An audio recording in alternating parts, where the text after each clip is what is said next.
Sziasztok! Szeretettel üdvözlök mindenkit! Tamás vagyok, a csatornám vinillemezekkel és a hifi világával foglalkozik. A mai téma egy album, amit 1960-ban jelent meg, tehát idén 60 éves.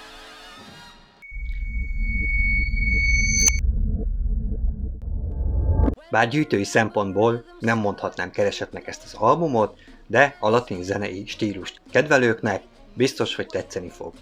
Nem véletlenül, hiszen az akkori zenei élet két ismert és nagyon népszerű sztárjával készítette az RCA Victor kiadó ezt az albumot.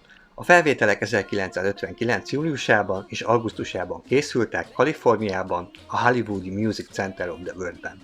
Az album címe A Touch of Tabasco, a két előadó pedig Rosemary Clooney és Perez Prado. Rosemary Clooney 1945-től volt jelen a zenei életben, az Egyesült Államokban, népszerű big band, vokál jazz és tradicionális pop énekesnő, valamint színésznő és televíziós szereplőként tartják számon, és aktív maradt 2002-ben bekövetkezett haláláig. Perez Prado az 1930-as években kezdte zenei karrierjét, Kubában zongorista volt zenekarokban, majd 1949-ben Mexikóba költözött, és megalapította első zenekarát, később ő lett a Mambo királya. Több ismert sláger is az ő nevéhez kötődik, például a Mambo No. 5. Nagy tiszteletben tartották Dél-Amerikában, sokat turnézott 1986-ig, amikor egészségi állapota megromlott, és 1989-ben elhunyt. Mindketten családos emberek voltak, Perez Pradónak 2 gyermeke született, de családjáról nincsenek információim. Rosemary Clooney családjában és közeli rokonságában több elismert és tehetséges filmsztár, énekes és filmzenekészítő is ismert, például testvére Betty Clooney, aki szintén énekes és tévésztár volt, vagy a mindenki által ismert filmcsillag George Clooney. A két kiváló előadó remekel ezen az albumon, bár többet nem dolgoztak együtt. Az album címe utal a rajta hallható zenére, kicsit csípős, pörgős, tűzbehozó, latin ritmusokat hallhatunk, amelyek az érzékenyebb lábúakat táncra is perdítik. Az elmúlt évtizedekben sok számot feldolgoztak az albumról, például a Sway-t, illetve nagyon sok ismert dallam csendül fel a lemezről. Számomra nagyon érdekes az album, és nem csak amiatt, hogy 2 kiválóság szerepel rajta, hanem mert első kiadás. Bár a borítóján meglátszik ez a 6 évtized, de a lemezről nem lehet megmondani. Szerintem megbecsült darabja volt egy gyűjteménynek, sok évtizeden keresztül, mielőtt megvásároltam egy bóhapiacon körülbelül 150 forintért, ami nagyon kedvező ár. Ez a példány Kanadában készült, és nem szerepel rajta, hogy mono, de biztos, hogy az. Egyébként a sztereó hangzás korai éveiből származik, ez jól olvasható a borító hátoldalán lévő kis jegyzeten. Aki esetleg nem tud angolul, az a fordítást megtalálja a leírásban. A sztereó hangzásra képes szabadalmaztatott mikrobarátzdás lemez már 1938-ban elkészült, de a technika túlságosan drága volt az otthoni felhasználóknak. Így az csak 1958-tól kezdett elterjedni, amikor már a technológia és a gyártás elérhető áru készülékeket kezdett előállítani. A 60-as évek végéig a kiadók általában 2 kiadást készítettek a vinilalbumokból, egy monót és egy sztereót. Az album érdekessége még a borító hátoldalán található kis grafikák, amit Rosemary első férje José Ferrer készített, aki Oscar-díjas filmsztár és rendező volt. Amikor megjelent az album, akkor egy üveg Tabasco szószt adtak ajándékba, ezzel reklámozták. Az album tisztán tükrözi az 50-es és a korai 60-as évek amerikai latin zenei stílusát, melyet az énekesnő hangja és a zenészek játéka megfoghatóvá tesz. Bár egy olyan korban készült, amikor már kezdtek előtérbe kerülni az új zenei stílusok.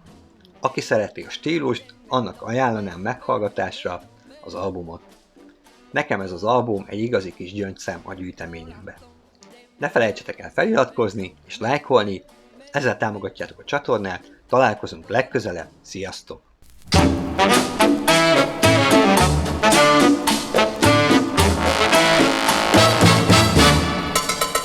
Corazón de melón, melón, melón, melón, melón.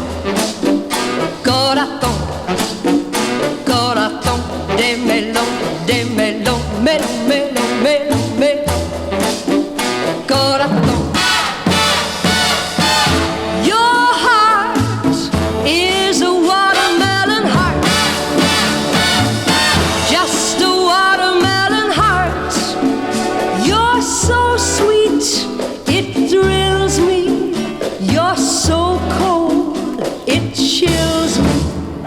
corazón de melón, melón, melón, melón, melón. Corazón, corazón de melón, melón, melón, melón, melón. Corazón.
Like a woman loves a man, that's how I love you.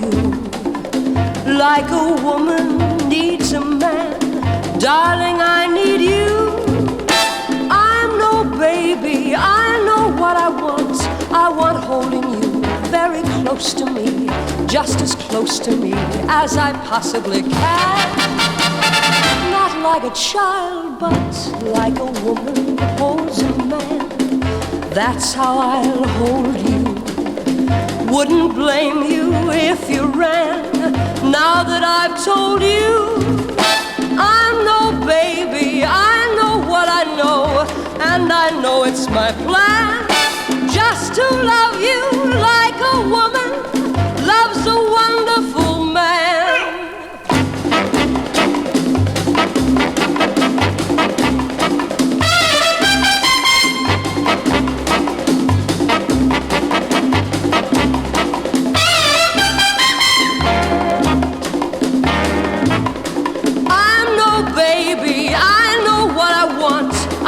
Holding you very close to me, just as close to me as I possibly can. Not like a child, but like a woman holds a man. That's how I'll hold you. Wouldn't blame you if you ran. Now that I've told you,